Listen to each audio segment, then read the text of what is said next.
ৰাম নাৰায়ণ ৰাম সাধাৰণতে সাধাৰণ মানুহৰ সৈতে বা বহুতো জটিলতাৰ মাজত এনেধৰণে সাক্ষাৎ কৰিব যে সৰ্বদা ভুল বুজাবুজিৰ মাজত থাকিব পাৰে, ভুল বুজাবুজিৰে আগবাঢ়িব পাৰে।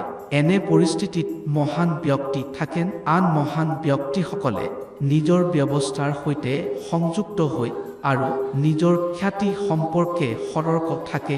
সেইবাবে সিহঁতে দূৰ পৰিসৰে চলাৰ ভয় ৰাখি চলে আৰু জন্মগত মহানসকলে এনেধৰণে জটিলতা সৃষ্টি কৰে যে বাৰ্তা প্ৰেৰণকাৰীসকলক যথেষ্ট অৱসৰ মিলে, কাৰণ সিহঁতে প্ৰতিটো ব্যক্তিৰ মতামতৰ ভিত্তিত কাম কৰে।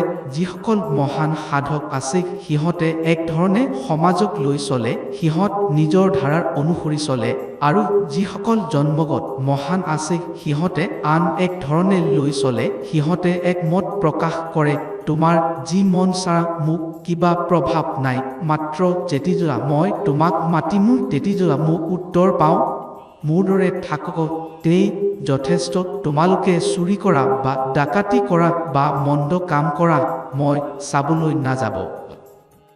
তোমালোকে সমাজত যিদৰে চলা উচিত সেই অনুসৰি চলক, মোৰ তোমাৰ লগত প্ৰেম থাকিব, এইটো যথেষ্ট। এনে হৈ থাকক, ইয়াৰ মাজত কোনো পটভূমি সন্নিৱিষ্ট কৰিব পৰা নাযায়।